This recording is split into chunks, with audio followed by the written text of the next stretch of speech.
Welcome to Inside the Firm, a podcast dedicated to small business owners and hosted by entrepreneurs, Alex Gore and Lance Cayko. Each week, they take you on their journey of how to start, run, and grow a business by bringing you inside their architecture and real estate development firm. Get a behind-the-scenes tour of how these business leaders manage their clients and foster company culture while creating new and innovative projects. And now your hosts, Alex Gore and Lance Cayko. Welcome to another edition of Inside the Firm. I am Alex Luxury Gore. I'm here with Lance Luxury Cayko. How you doing on this fine day? We're doing great. The sun is shining. The sky is mostly blue. I'm a happy camper. I was listening to White Walls by Macklemore the whole way in Wow, today. baller. Sun shining. Baller. Dirt road. Me and this guy in the side of the truck we might have been slightly speeding, but not to some of our other employees' level. It's an inside joke. Anyways, if you want to speed off your skill in Revit Rocket Ship is your key.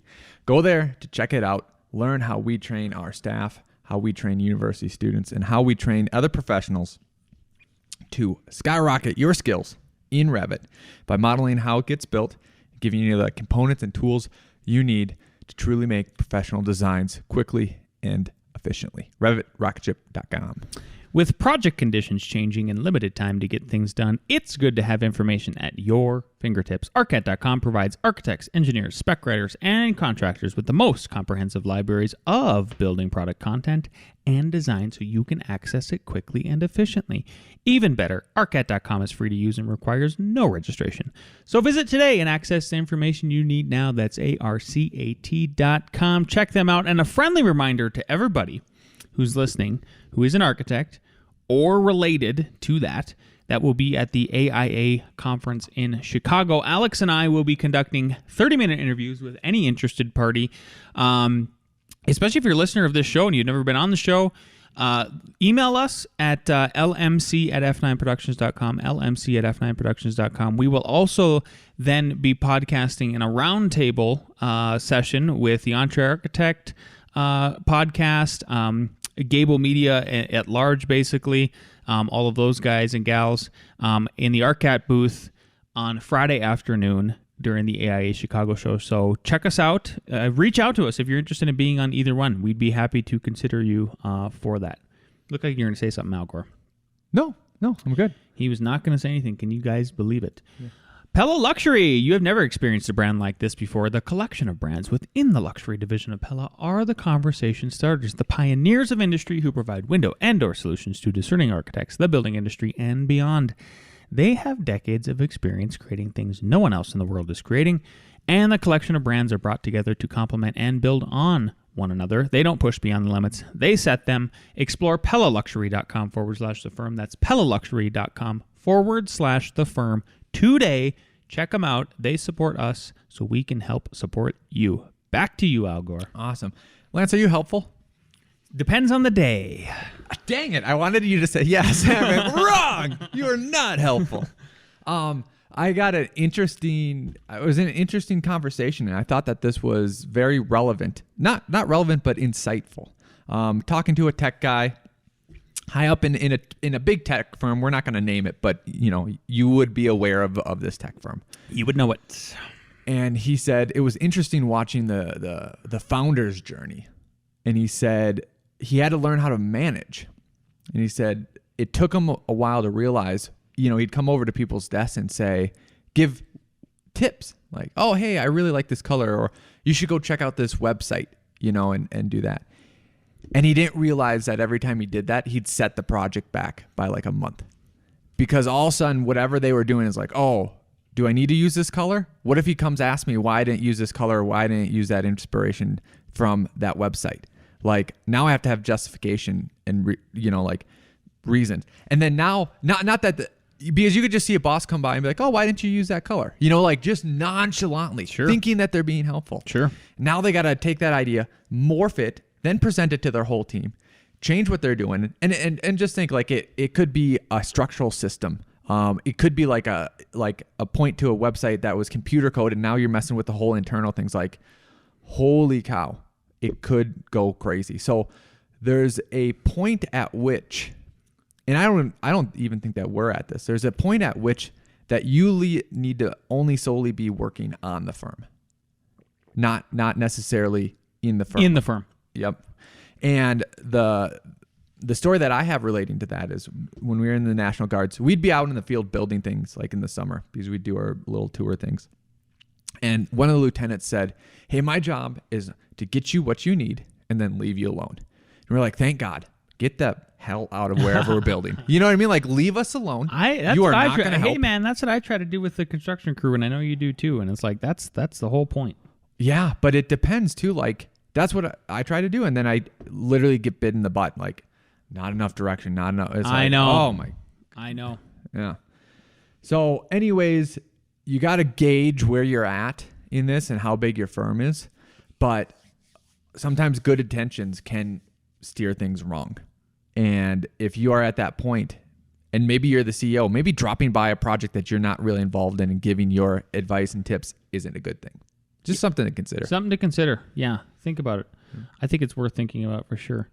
Well, one of the things I wanted to talk about today was just going to touch base back on the benefits that you can offer doing design build services compared to just doing architect services or even just build. So as everybody has heard, you cannot get away from this. So inflation is rampant, blah, blah, blah. But so is lead times. Lead times are like crushing projects and just throwing them all over the place in bad situations. So we are experiencing some of that in this edition that we're going to do in Longmont very soon. And basically, I was blown away. And so this is Colorado specific, but if any beam right now that is a wood beam that is over 16 inches deep or more, so 16 inches taller or more, the lead time jumps from about 2 weeks to 2 months. Does that include glue lamps? Yeah. Oh, glue lamps are worse. Wow. Because the ones I'm referring to are basically engineered lumber. Like I know glue lamps are engineered too, but I mean engineered in the sense of LVLs or PSLs. Yep. And the reason I asked the difference, the LVLs, I could see the depth making a difference. Where a glue lamp, it's like just slap another 2x4, 2x6 under it. But apparently not. Apparently not. So what we did, the first round of framing plans that we put together at the firm, we're doing the design plus build again. They had some really tall beams, and they were what I just described.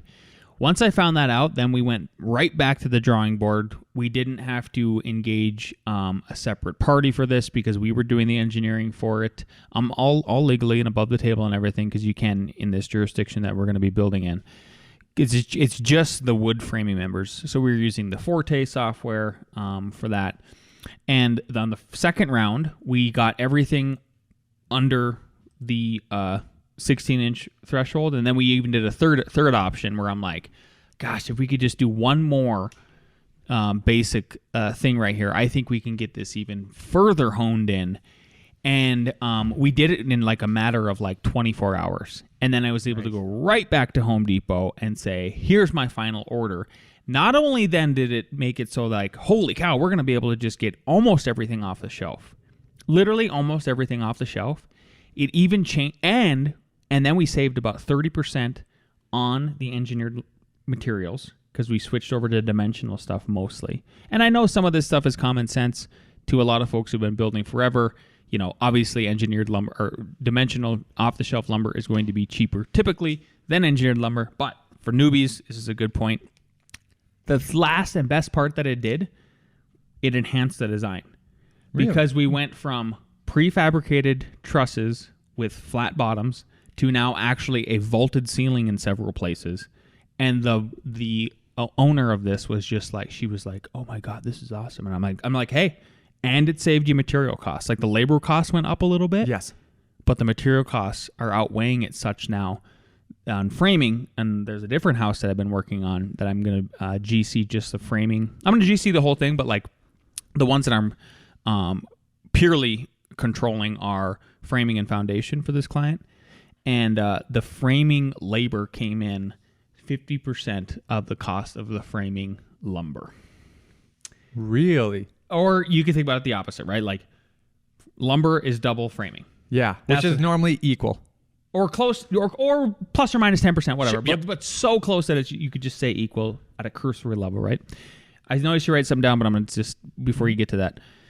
Second big thing is a benefit of this is that you shorten the feedback loop, right? I talked about how it just made it so that, like, especially if we're doing the internal engineering on it, and I know a lot of people won't do that because they just don't feel comfortable. We do.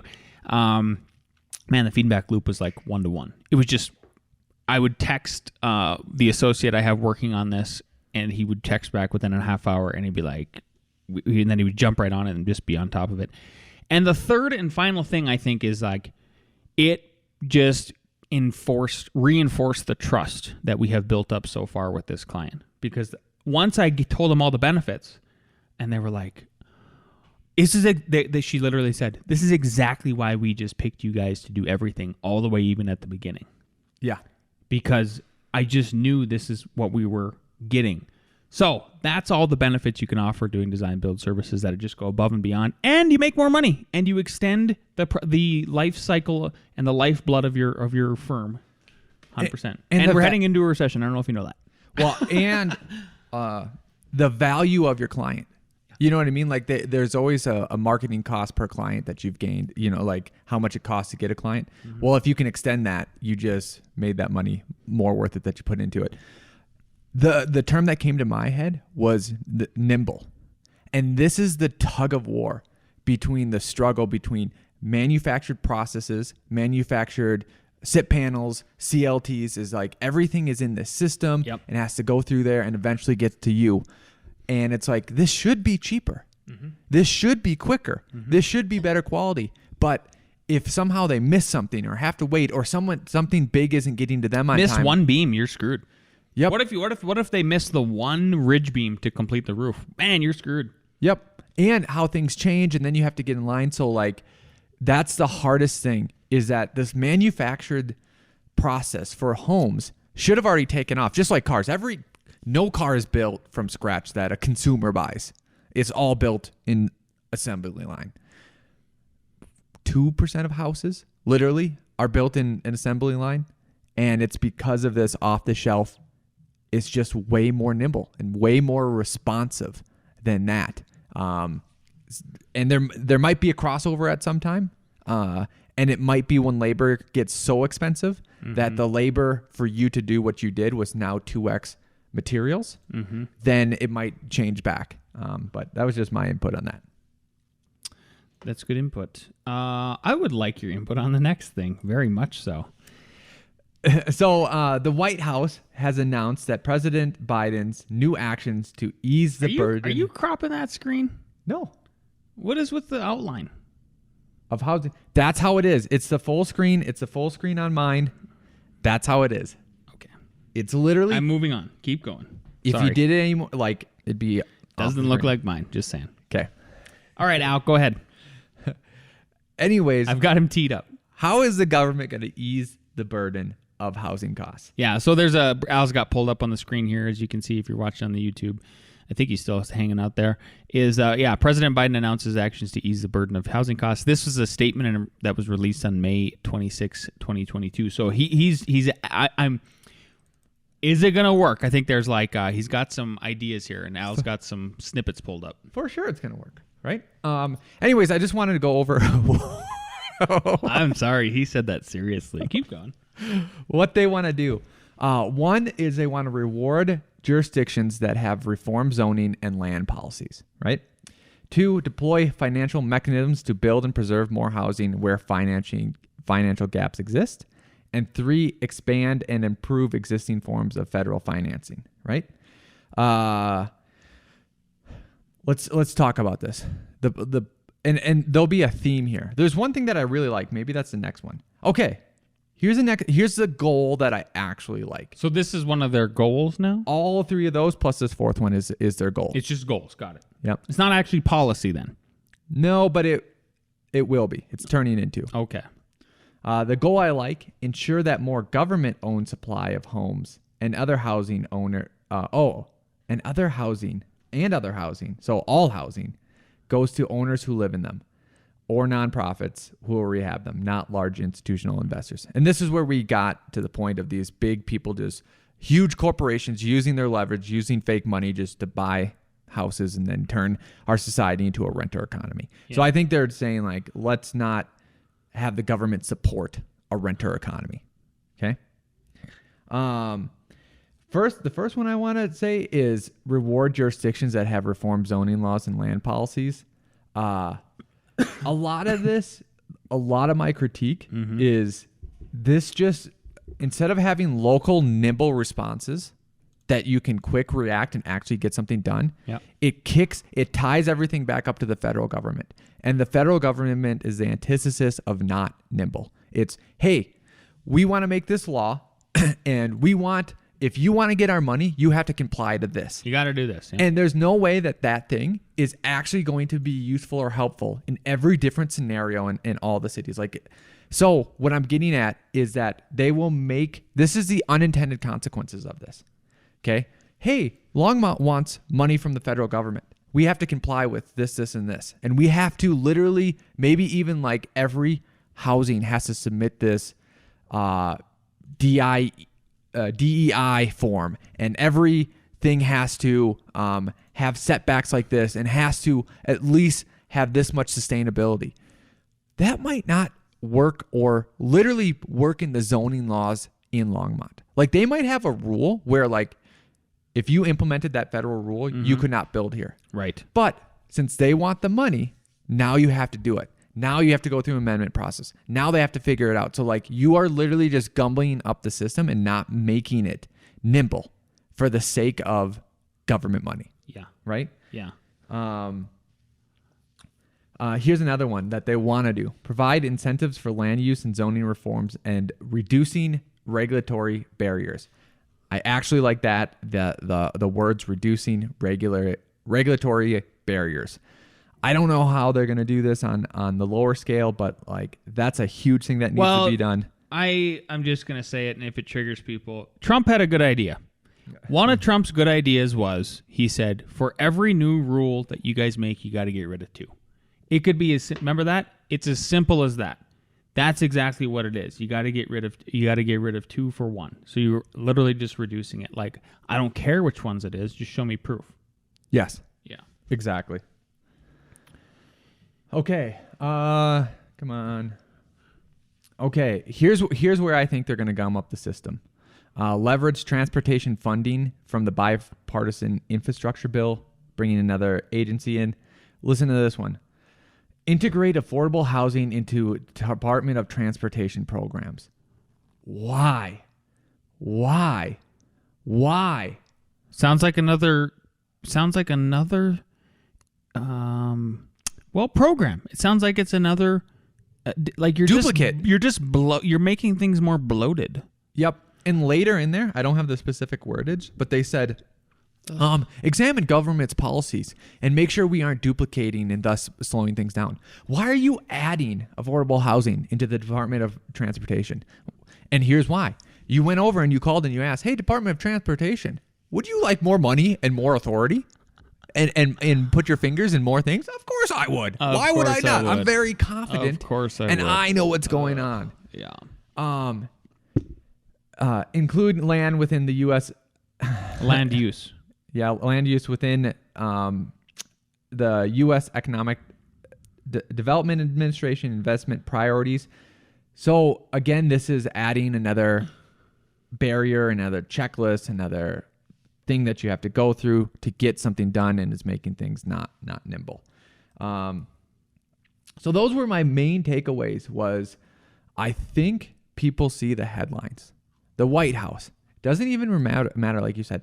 Republicans, Democrats, federal government is doing something to make housing affordable. We got to do something. Yay, I'm voting for them. But the actions do the opposite. Yeah. And I cannot... Except for the one, like Al was saying, which is... this one. You're getting rid of the investors. Yeah. I've got it pulled up too. Yeah. Yep. So anyways, like this whole... I think... Here, I'll scroll down and see if I can look at it. This is probably... And this is just the overview. The overview is about 14 pages. And they didn't even do one thing where basically they want to essentially deconflict and not make things duplicate. Like, did you even do it in your idea? Like, did you, after you wrote that out, be like, oh, okay, this is going to actually be burdensome and duplicate. And that was one of our things that we didn't want to do. But then you just did it. Yeah. So just don't. Yeah. One thing I wanted to ask you specifically was, I just, you know how you can do the search function. I just searched zoning because I knew they were going to bring it up. Reward jurisdictions that have reformed zoning and land use policies. What do you think about their idea to, so the idea that keeps getting brought up in multiple circles is abolishing single-family zoning. What do you think about that? Like, do you think that's actually one way out? Is just, for example, to get it down to an anecdotal level here. I've been to your neighborhood. It's a nice neighborhood. They come in tomorrow and they say, we're abolishing single-family zoning. What does that mean? You basically do what you want. Good, bad? Here, okay. Then my neighbor's house turns into a duplex, triplex, fourplex, whatever, right? The only thing about affordability is, yeah, maybe the first or second or third house in the neighborhood could do that. But then you start getting the fourth or fifth house and it's like 2 years down. Oh, our sanitary sewer cannot supply that. Oh, the electrical lines cannot power that. Like, it was made, like all the infrastructure was made for the way it is, right? And they didn't, the developers in the city didn't put in 4x the amount that they needed into there.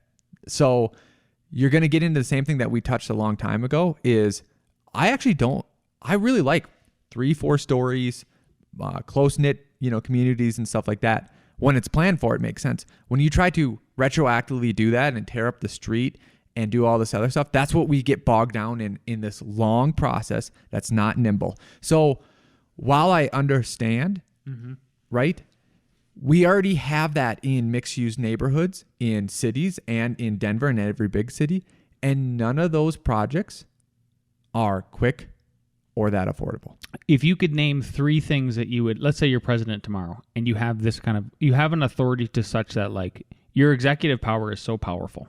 Yep. That you're like, here's 3 things. I'm going to sign an executive order.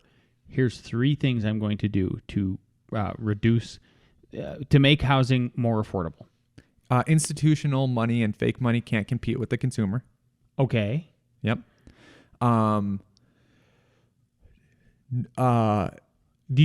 number 2? Yeah. Number 2 is somewhat like the Trump rule of reducing 2 for 1, right? Like simplification, reduction. And then the third would be something to the main thing would be, number 2. Number 2 is simpler than that. All planning and zoning jurisdictions are now open to private competition. Meaning you can even... That's such a good idea. You can that keep should be number 1. Yes. Sure. Yep. Number the one I said number 1 idea. is yep. Yep. And they say, well, what by executive order. Yep. Oh, that makes me feel just. And the reason why I don't that's a good idea. Think I need my third one was not saying abolish the public sector out there, people. We're saying competition. No. Here's the thing too. Well, what do you mean you're going to change all the zoning laws? No. They still have to comply with all those. They still have to comply. I didn't actually change anything. I just said you now have to compete. And someone and everybody has the option if they want to go through a private reviewer. Yep. Safe Built can now review your plans because here's the difference. Here's why it would help.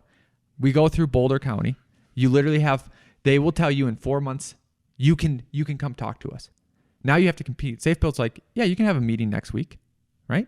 And all of a sudden, like, Safe Built is going to go through the same checklist and everything, but they just stole that money and that client from the jurisdiction. So if the government doesn't improve, guess what? You just lost a job, which means you'll probably go end up work for Safe Built, right? But like, you just lost a job because you're literally sitting there doing nothing, making stupid comments about nothing, like pulling random code and saying that it applies when, like, yeah, I know the whole IBC applies. Yeah. I realize that. You can't just, And then the third one is like where true sustainability is going to come is from the fringe developments, right? And I know there's contentions about that, but I don't know if the government should be weighing. I don't know enough to say the government should be weighing into that or not. So I only have 2. I'm gonna give you your third one because I'm gonna get rid of the first one. I think the first one is just that gets a little weird for me. The getting rid of institutional. I'm an investor. Like we're not gonna do this. Like that's not. Yeah, but you don't get fake money like them. Okay. You don't get leverage. Okay, like them. doesn't. Whatever. It's all fake. Yeah. What I would do is I would do number 1 is the competition one that you said. Yep. Then number 2 would be we are freezing any further code adoption. No more new codes. Like I would just like you are not allowed to adopt any new codes, and I would put a freeze on it.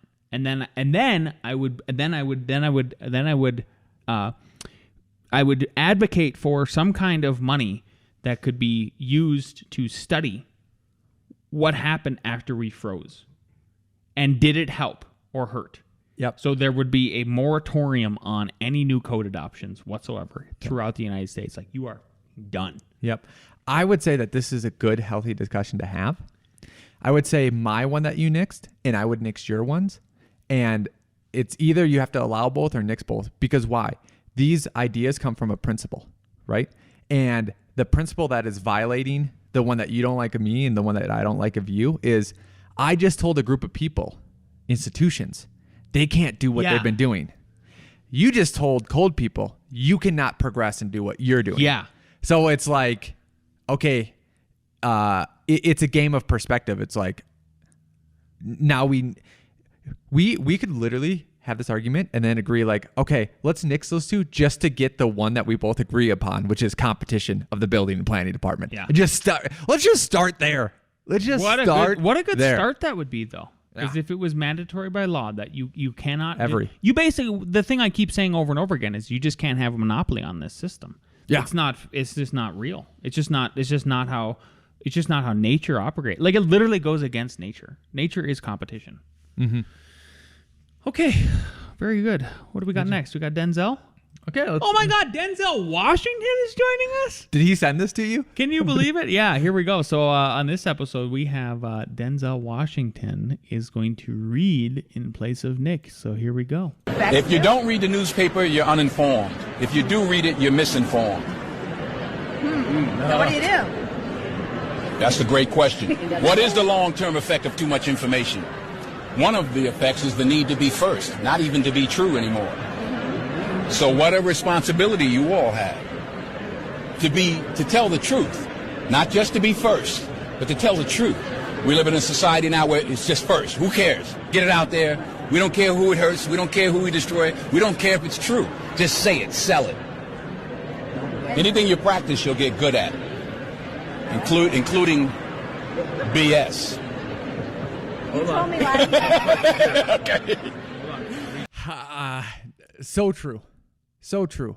And the mainstream media that is attacking Corporate press that is attacking Twitter and all that, and basically saying, hey, it's untrue. You're just, they're saying it because they're taking away their market share. And I do believe Twitter is a lot just to say something.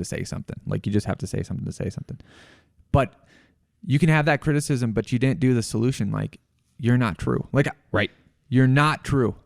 You're not. If you go, and here's why.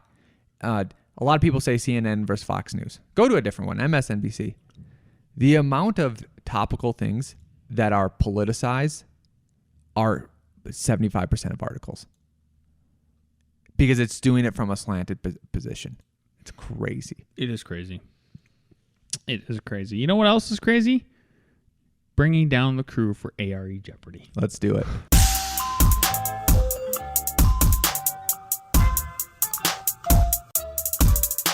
Okay, everyone ready? Yep. Question number 1. The maximum area of exterior wall opening in an unprotected, non-sprinklered wall that is 4 foot from the property line is A, 25%, B, 15%, C, not permitted, D, no limit.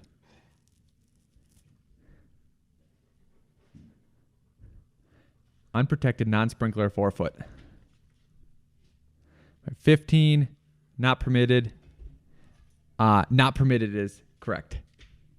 Right? Now, slightly different. The maximum area of an exterior wall opening unprotected, sprinklered 4 feet from the property line. A, 25%, B, 15%, C, not permitted, D, no limit. 15 is correct. All right. Wow, on to me already? Yep. Wow. They're tied? Okay. Yeah. It's about to change. Number 3, which of the following cannot supplement bid forms? Is it A, bid security form, B, subcontractor list, C, substitution list, or D, transaction change list? Number 3, which of the following cannot supplement bid forms? A, bid security form, B, subcontractor list, C, substitution list, or D, transaction change list? We got C. D is correct. Better Transaction guesser change today. list was completely made up.